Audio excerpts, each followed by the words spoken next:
Let's begin. Hello and welcome to Pods Above Replacement, part of the Padres Hot Tub Podcast Network. My name is Raphie Cantor. I am the producer of Padres Hot Tub, and joining me from the Mile High City, he's just signed Jake Arrieta to start in September. It's John Precoda. I've actually signed a new and improved Jake Arrieta. His name is Rich Hill, and he is going to lead us to a top 6 draft pick. Jake Arrieta, but hang on. He's older and maybe worse. Slightly less racist. We'll find out. Oh, well, that's better. We'll find. Stay tuned for Padres 2023 I don't season. think we've asked Rich Hill where he was on January 6th, so who knows. But anyway, John, we're back for another. We're still doing the show. Despite the Padres, we have not given up. And we are here to talk about something that I think pertains to the Padres this year, and it's a conversation that we kind of got into on the Padres Hot Tub show this week, which was why do teams run out of pitching? And so we're gonna look into like what I don't know, John. What are we looking at this episode? Why don't you tell us? Yeah, so it seems like a recurring theme now. 2019, it would have happened in 2020 had the season been a full season. Happened in 2021, didn't happen in 2022. I don't know. We'll find out whether that's due to good health luck in that year or not. And then it seems to have happened again in 2023, and that is that we run out of pitching and have to start, sending guys like Rich Hill up and hoping that Pedro Avila will work out. And honestly, he has so far, but like lots of times you shouldn't have to worry about like a Pedro Avila who's a guy that you've DFA'd twice, trying to make good for you in a postseason run in September. But the question that we're trying to solve is, okay, this has happened a lot of times. So what's the problem going forward? How do we solve it? Like what do we need in terms of depth in order to last an entire season and make it to the playoffs consistently? Yes. So we're gonna get to all of that in a second, but first, some very quick housekeeping. Of course, we hope you're watching us on YouTube. We're going to be throwing lots of graphics, as always, your way to help break down some of this data. We hope you're subscribing to us. We are getting so close to 1,000 subscribers on YouTube. I'm very excited about that. That is going to be a very big milestone for us. It's something that we've been working for the entire year. So between us and Padres Hot Tub and Chris doing shorts and stuff, it's been great. So subscribe to us on YouTube. And last but not least, the number one way to support the Padres Hot Tub Podcast Network is by becoming a patron at patreon.com/Padres Hot Tub. Did you watch the video group therapy? Yeah, I did. It was good. Yeah, it's interesting. We're doing like the September call-ups, like, yeah, trying it out. Trying it out. We'll see. But so for folks who missed it, we live streamed video group therapy for the first time ever. Anyone could watch it, but of course, if you want to participate, ask questions, etc., you got to be a patron to do that. So you can find us at patreon.com/Padres Hot Tub. All right, let's talk about pitching. What happens when teams run out of pitching, and what kind of correlation we can find between certain metrics, certain statistical factors, and success. So, one of the things that was the most obvious kind of question that I had going into this is how important are starting pitching innings to success specifically? Like, how important is it for starters to throw a larger proportion of your innings? Obviously starters tend to be better pitchers in general. That's why they're starting. They obviously have a bit more stamina, et cetera, et cetera. So that was my question. And so what I did was I went on Fangraphs and I pulled all of these teams from 2013 to 2022. Those are the 10 most recent seasons, but it's actually only 9 recent seasons because I took out 2020 because everything from that year doesn't count, as we all know. So basically the 9 seasons from 2013 to 2019 and 2021 to 2022. And I was like, what is the correlation between a team's number of wins and how many innings their starting pitchers threw. And it turns out not a lot of correlation at all. So if you're watching on YouTube, which we hope you are, you can look on screen right now. You can see a little scatter plot that I put a trend line through with the R squared number, and the R squared number is 0.0744. So, 7.4% of the, wins can be accounted for by starting pitching innings. So that's not a lot. That's not a lot of of correlation that we can tie between these two things. And John, when I texted you this, you immediately mentioned one team as perhaps a reason why. Yeah, well, I can't see exactly who all these scatter plots are, but my initial hypothesis was that a lot of the lower innings but higher wins dots were Rays years, just because they're a little bit more of use a lot of pitchers, use them in the manner in which they're probably supposed to be used, i.e. if they're a one-time through pitcher, use them one time through, and sometimes you're only going to get 3 innings from your starting pitcher or 2 innings, because that's when they'll be successful.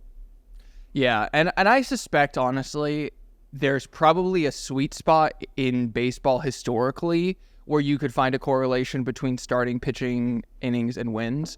My guess is that it's somewhere between 20 and 35 years ago, like into the 90s and like the middle part of the 2000s. I think if you get back into the 80s, it would guys just you just went out there and that was your game. You know what I mean? You had your guys. You rode your horses. Had your guys. You had a bullpen of a few dudes, and you didn't bring them into the game that often. So I suspect as you get from the 80s, 70s, and 60s especially, like, you're going to find the low correlation as well. So, but we're not talking about this episode. We're talking about today. We're talking about baseball in the last decade or so. So that was like, okay, the correlation between starting pitcher innings generally and wins very low. But then I got curious about what about the number of guys you have throwing a certain number of innings? Because, when I think about teams like the Dodgers or the Braves or teams that have just been consistently successful in that time period, I'm thinking about the fact that, like, they can call on a lot of guys.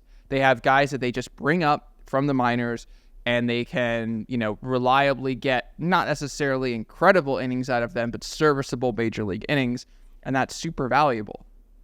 So I started with a threshold of 50 innings, and basically I sorted it between playoff teams and non-playoff teams. Again, we're working with the same time period, 2013 to 2022 minus the COVID season.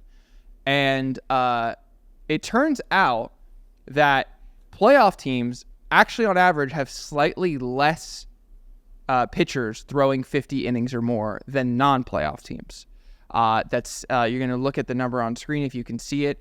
But for playoff teams, it's 10.7 pitchers on average who throw 50 innings or more, whereas non-playoff teams, it's 10.9 once we round up.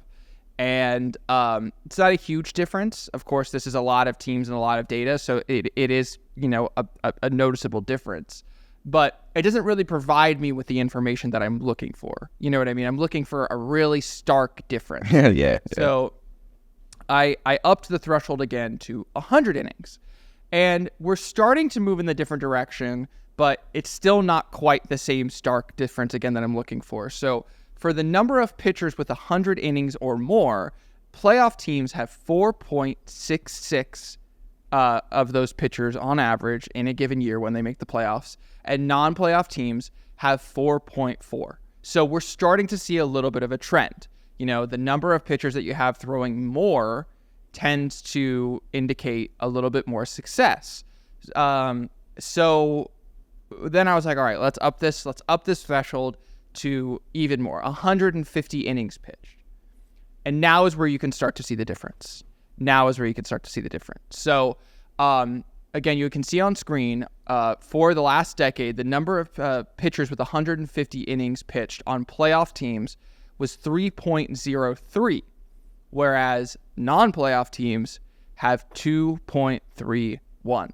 So there we can see it's not a whole pitcher, but it's most of a pitcher. It's like 2/3 of a pitcher. You know, 2/3 it's like of a pitcher. Down to the knees or something like that. Isn't that Rich Hill's nickname? 2/3 of a pitcher. 2/3 of a pitcher, exactly.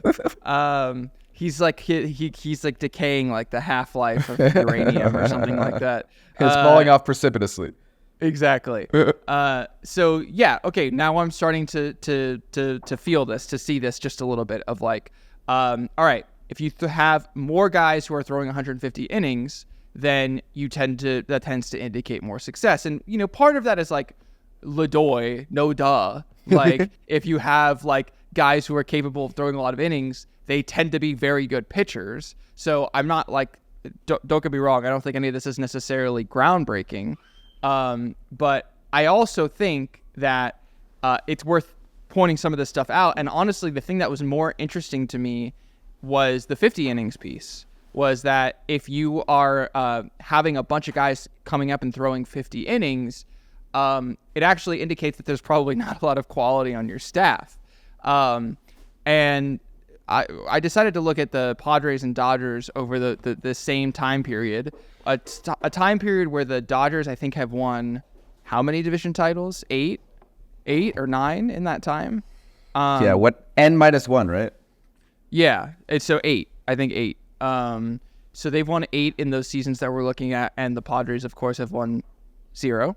And one of the things you can look at first when you look at 150 innings pitched is that, of course, the Dodgers, on average, have more guys throwing 150 innings than the Padres do. The Dodgers have 2.6, whereas the Padres have 2.4, which, again, not that stark of a difference until you move to the number of pitchers who are throwing 50 innings or more.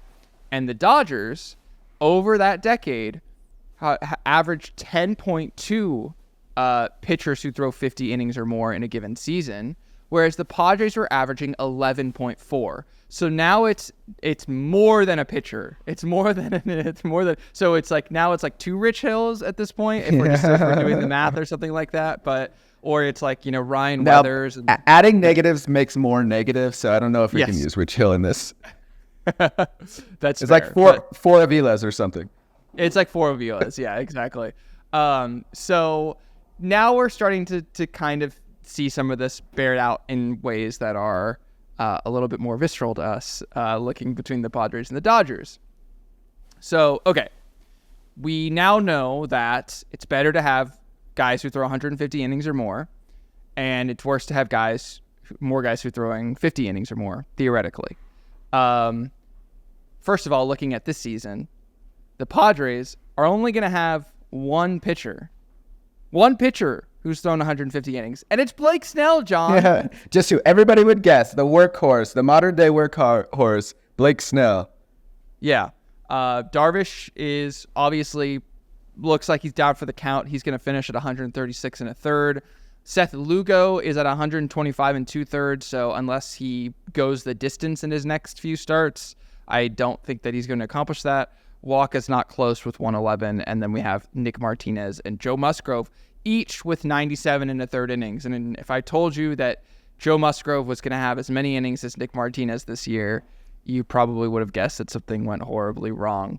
Or Nick Martinez was an absolute beast in the rotation or something like that. Okay. Let's now move to another kind of hypothesis that I had of like, okay, what are the other things that might lend to success? So the next thing I thought of was the age of the starting pitching staff. And wondering, is there a correlation between success with an older staff or a younger staff? Because, of course, right now, the Padres have 5 starting pitchers in their 30s. All 5 guys in their 30s, which is something that, like, we've kind of talked about this year, but that's crazy. Like, that's crazy that we don't have anyone in their 20s as a starting pitcher this year. And if you were to just isolate this and just look at age, actually you can put one in the column for AJ Preller.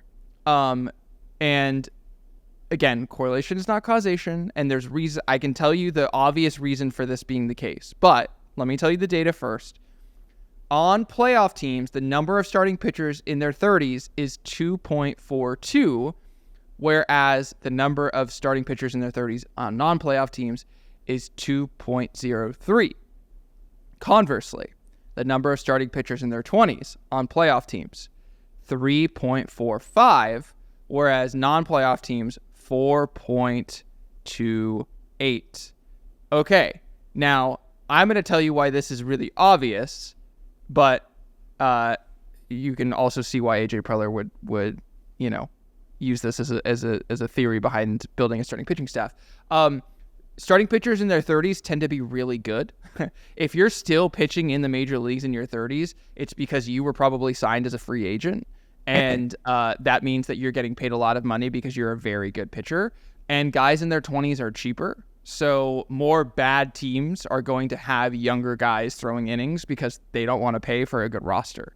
So this is one of those things where you look at it on the surface and you're like, oh, that's interesting. And then you dig for 5 seconds and you're like, it's not really anything that's special. So, okay, between the number of innings that are thrown and age, we're getting sort of interesting results, but not really anything that's super groundbreaking or would indicate anything of quality, John. So when we start looking at the quality piece, what are the factors that you are looking for when you're looking for a successful pitching staff? Yeah, and so this kind of goes into the overall depth question in terms of how can we solve it? What is different about our team than some other teams, and how do we make it so that we match up with those teams in terms of quality? And so you've painted a picture so far, and it sounds like one of the things that you can expect to need on a solid team is at least 3, more like 3.5 probably, just because of the concern about attrition. Major league starting pitchers who are likely to give you about 150 innings. They're probably still in their prime, whether that's they fit in the 30s or late 20s. They're probably prime starting pitchers who you could rely on for 150 plus innings. And then it sounds like after those 3, 4, 5 guys, if you're really lucky, then you want some other pitchers that these ones can be a little bit younger, maybe while they're still either working their way up to the quality that would earn them a free agent contract, or are just, kind of there. And probably on the good teams, those are pitchers that are likely to be good in the future, and you're working your way through the system. And on bad teams, they can sometimes be just innings fillers. So looking at, I use the Braves, the Dodgers, and the Padres as examples in the years 2021, 2022, and 2023 so far, to kind of look at what exactly constitutes depth from a team perspective, and then what doesn't, what tends to fail. And I came up with what I call a 15 and 25 rule. And the rule suggests that you've already said that you need about 3 workhorse studs. And that's true. You need quality, obviously, at the top of your rotation. But you also need 15 guys who are major league quality players, not replacement level, a little bit above replacement level. I use 0.3 as a cutoff, but it's 0.3, 0.4, 0.5 WAR. Somebody who is going to come in and they're not going to embarrass you. They're going to give you good innings when it's not a scheduled loss. It's just not, you don't throw this guy out here and you're going to lose the game. And the reason why is because you're going to have 25 about players on your team that get 10 plus innings, and 10 plus innings is enough to lose a game. It just is. So if you're throwing out a guy who is not major league quality, he can lose you an entire game in 10 innings. And you can't have that. You need a tight roster that doesn't have any scheduled losses. If you're going to lose, it's going to be because you put your best step forward and you happen to lose. And if you do that every time over the course of 162, you're going to win most of your games.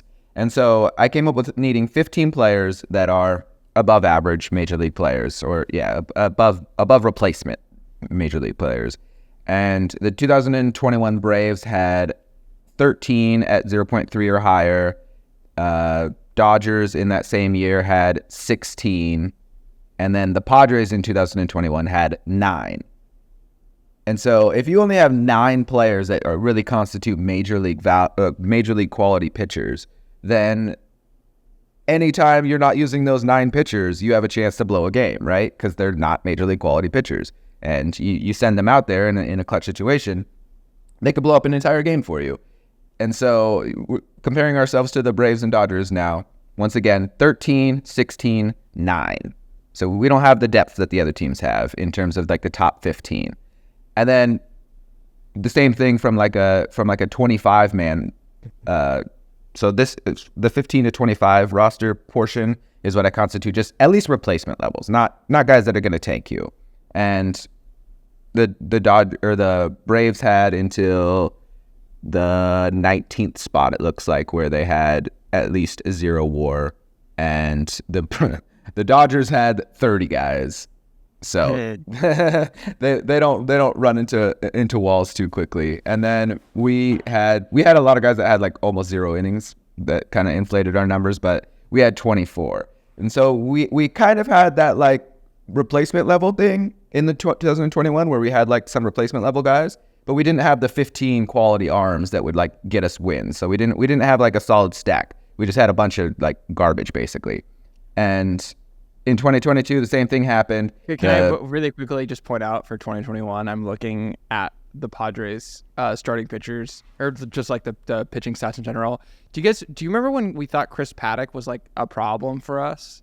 Yeah. Like that we were like really disappointed in Yes. Chris Paddock. And I'm like looking at his 2021 numbers, and like they're not like amazing, but he put up a 3.78 FIP because one of the things I forgot about him is that he just doesn't walk guys really. Yeah. He put up 1.83 walks per 9. And I don't know. It's just like, it's kind of wild to me just like looking at Chris Paddock, because I think like he is so indicative, like the way that the organization kind of not treated, I don't want to say treated him, but like, because I don't mean like off the field stuff. I'm just saying that like they used him for a couple of years and then they traded him for a reliever. Like how they valued him. Yeah. How they valued him. Exactly. Like, this is like a young pitcher who was going to provide like cheap innings, and like obviously ended up getting hurt and was dealing with injury even while he was here. But like, he is kind of indicative of like, a larger sort of trend. So anyway, it was just funny to look at Chris Paddock's name on there and be like, oh yeah, he actually wasn't, he was like a fine 4 starter. Like, what were we all so fucking upset about? Anyway. Yeah. He's definitely one of those guys in that, like I said, like that kind of 5 to 15 range in your team where he's not going to embarrass you. You know, you can throw him out there and he'll get innings for you and they're going to be fine. And you need, like I said, you need like 15 of those guys. And he was certainly one. Honestly, he was our 4th highest WAR pitcher in 2021. Yeah. And most of that was just because he had, over 100 innings. But still, you need that guy who can put up 100 innings that isn't embarrassing. And then going into 2022, the same basic trend happens. The Braves have less depth than the Dodgers, and we have less depth than both of them. But in 2022, we had kind of a good year in terms of health. Like Darvish had 194 innings. Snell had 128, which for him is pretty good, although he's better than that this year. 181 for Musgrove. Manaea had 158, and then we still had 2 other guys with over 100 innings. So we ended up having 14 total guys with 0.3 WAR or more, which is a great outcome. I would argue that was largely based on health luck, because we really didn't take any major injuries outside of like Morihone always being hurt.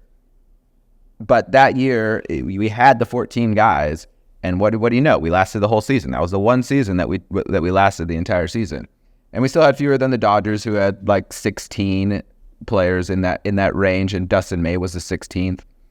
Because he got hurt, so like he could have been higher up that scale. But they're always having that like at least 15, usually more than 15 quality arms that they're throwing out there. And then they have replacement level guys all the way down. They're never going to really throw out a guy that's like a total loss, even like in their 30th best pitcher. And then you go to 2023, same thing. Braves already have 14 guys. They're probably going to have like 15 plus. The Dodgers, who've had just terrible injury luck, already have 13, and they're probably going to have like 15 plus, and we have 11. So, and we have 11 and do not look like we're going to have more, because everybody below Scott Barlow on our little range of major league pitchers is basically hurt or traded. And so it's another year where we have, we had, 9 in 2021, and then now we have 11 in 2023. actual major league quality arms.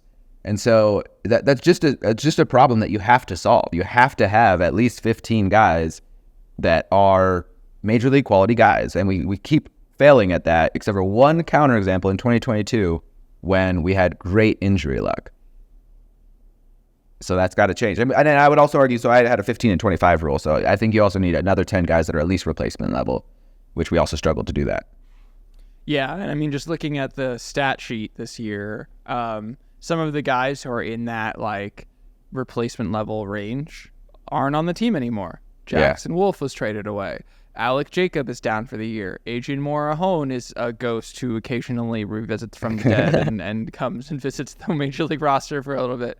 Jose Castillo, I completely forgot through a 1/3 of an inning and posted a 108 ERA on the season.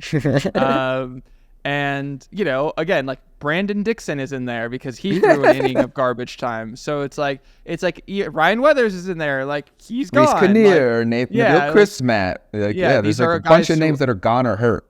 Are not on the team anymore. So, it's just, it's really worrying. And that kind of moves us to the last thing we want to talk about today, which is the 2024 roster from a pitching standpoint. And basically, like, how are we going to get to that 15 and 25 rule? So, John, who do we have locked in for next season so far? So I am kind of stratifying this in terms of like the 15 guys who could provide more than 0.3, 0.5-ish WAR because they're above major league average pitchers, and then just the depth options. And so going into players, and I'm being generous, I think, in terms of players that are likely to get around half a WAR.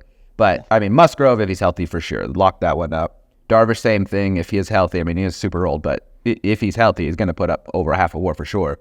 And then the rest of them are a little bit more question marks, mostly because they're mostly bullpen arms. But, like, Pedro Avila, I don't know if he's going to be a starting pitcher for us. We have DFA'd him twice, but suddenly it looks like he's, like, a integral part of our pitching depth going forward. Robert Suarez, hopefully he'll turn around. He's been coming off obviously injury and hasn't performed quite to his level, at least the level that he performed in 2023. I'll put him in as rebounding. So now we have 4 if we include Avila pitchers. Scott Barlow, I think that we can pretty easily put him into that half a WAR at least range. And then Steven Wilson and Tom Cosgrove are probably they'll get there too. So that leaves us with about 7 dudes for next year of the 15 that we need for, and that's with me kind of being generous in terms of like, yeah, these guys will actually do it and counting no injury into it. So these guys, 7 of 15, and that's saying that they won't get hurt and they'll perform to at least to expectations. Yeah, and just below that in parentheses, you put Nick Martinez, Michael Wacha, and Seth Lugo ? I would say that I'm pretty sure that Martinez is going to opt in to his deal. I think we can probably put Nick Martinez in that. So I would generously say that we have 8. Wacha and Lugo, of course, are for sure gone unless we, work out some sort of extension with them. But it was really damning to me when I heard you say, all right, here are our 7 guys. And it was Musgrove, Darvish, and then your next listed name was Pedro Avila. I'm like, whoa, that's where we're at? We've got 2 guys who are like for sure major league starters, and like that's it for next year. Yeah. So, all right, that's a little worrisome. So, let's say 7 guys, maybe 8 if you include Nick Martinez. So then we have 7 gaps in the major league will go out there and throw innings that won't embarrass you category. So now let's move to the next tier, who are, reminder, it's 15 guys who can throw major league quality innings, which is like not that high of a bar, by the way. Like asking for 15 players who can like reliably play at the level that they're playing at. And then now we're going to move to the next tier, which is, okay, we need 10 more guys to make 25 who can put up at least replacement level innings. And who do we have in that category? Well, I also have one more like group of people who I wouldn't project would get over half a WAR, but like could technically break into that. I certainly wouldn't.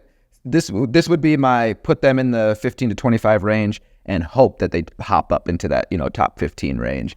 And that's Tim Hill if we keep him, Ray Kerr if he continues to pitch, whatever Ray Kerr pitches.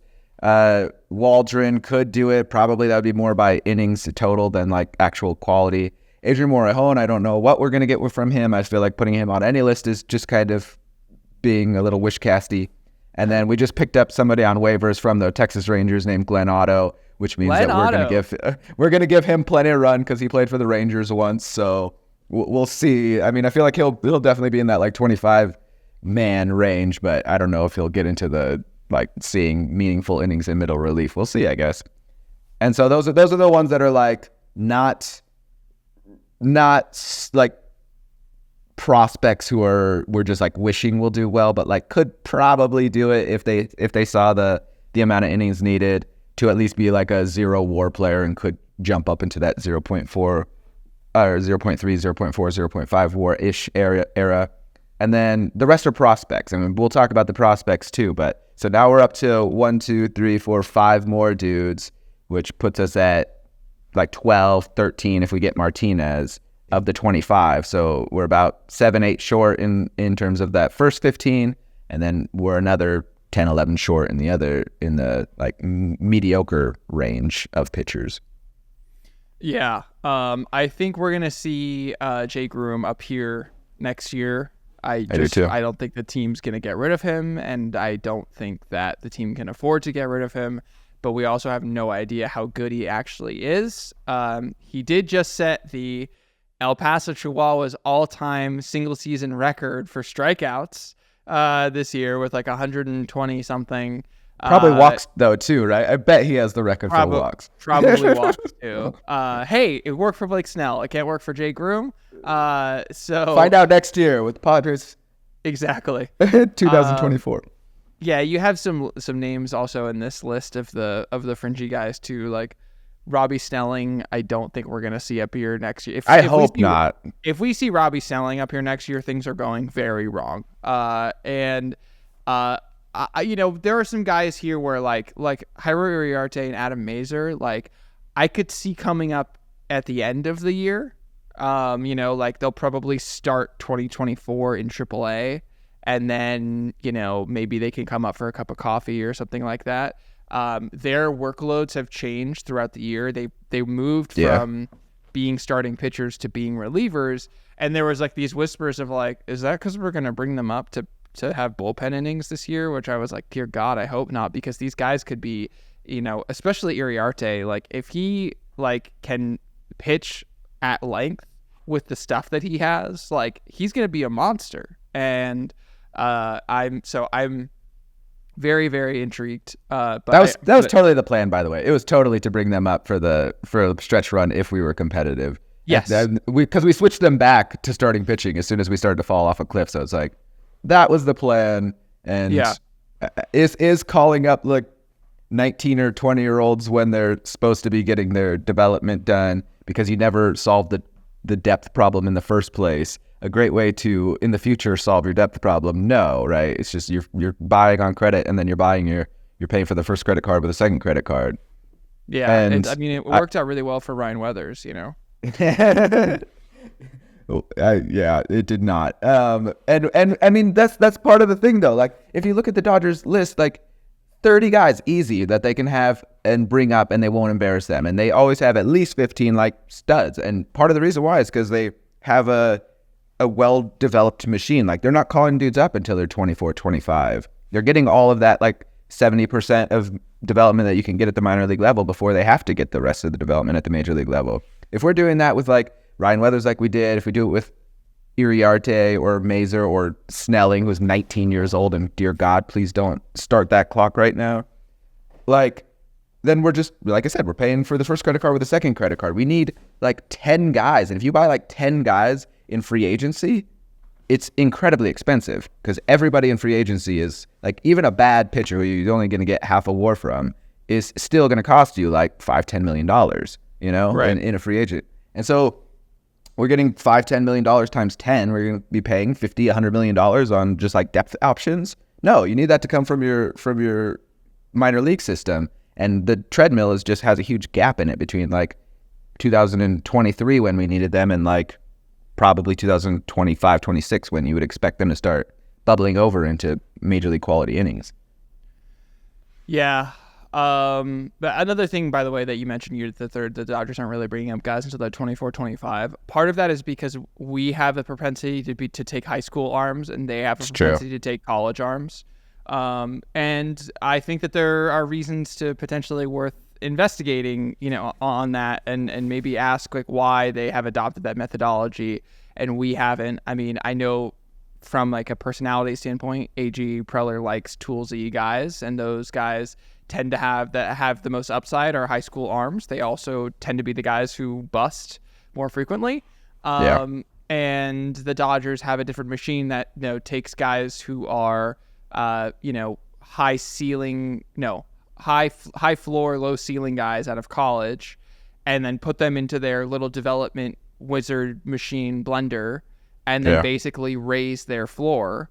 And they've been able to do that for a lot of success. One thing that we might do in a future episode, I don't want to start rehashing sort of draft stuff that we've done, but I would be intrigued to see like the WAR, the average WAR that we have gotten from like given positions in the draft versus things that the Dodgers have, and just kind of like point that out. Again, it's like I don't want to be rearranging chairs on the deck of the Titanic necessarily, just to be telling you guys the same thing over and over again.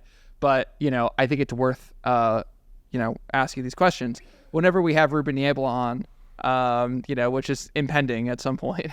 as soon as I hear back from him. I actually haven't sent the message yet, so I need to get on that. But as soon as we have Ruben Niebla on, we can ask a little bit more about what the Padres are doing in their new lab that got announced this week. That I think Qualisys is the name of the company that they'll be working with. John, the Padres have the lowest ERA in the National League this year. Isn't that's crazy? That's incredible. It's incredible. It's incredible. And you can attribute some of that to luck. Like you can say whatever you want about ERA as a stat, but like the fact that we're at where we're at and we have the lowest ERA in the National League is insane. It's worth saying, remember in like 2017 when people were like, we just have to keep saying this is not normal. Like this is not normal what's happening. Like from like a political standpoint. I feel like we need to be saying that from like a Padres standpoint. Just to remind everyone, this is not normal. You should not have this run differential and be where we are. Yeah, for sure, for sure. Anything you want to add on this before we wrap up? Just that I think I saw somewhere that the average length of time from draft to major leagues is like 2 years longer as a high school draft pick than a college one, not like 3 or 4 like you might expect because that's how much younger they are. And then also Adam Mazur is 22 and he had the college experience. So like he's like, we'll see. Do you think he's going to get called up when he's 24, 25? I don't. I think he's going to get called up like next year when he's 23. So I still say we're starting the clock a little bit soon on these dudes. Yeah. All right, John. Well, this has been another episode of Pods Above Replacement. Come back next week. Bring a friend. We're going to be looking at I don't know what we're going to be looking at. Maybe we can talk about Gary Sanchez now that his season's over, or we can focus on some other dudes that we haven't covered yet. But you'll have to tune in next week to find out. So go ahead. Sorry. I was just going to say, get us over that 1,000 threshold before the season ends so we can get creative with off-season thoughts on how to set us up for the next year. I think we'll be able to be a little bit more creative if we break that 1,000 threshold and maybe do some new stuff for us next year. Also, if there's anything like that you guys want us to cover, let us know. Like, put in the comments of our YouTube, message us on the Discord if you're a patron, and just let us know like what kind of episodes that you want. Because also, John and I, after doing we're now in the mid-20s of our episodes, we're also like, all right, what do we want to talk about this week? So if there's something that you guys want to talk about, we'd love to hear it. So for John Precoda, I am Raphie Cantor. This has been another episode of Pods Above Replacement, and we will see you guys next week.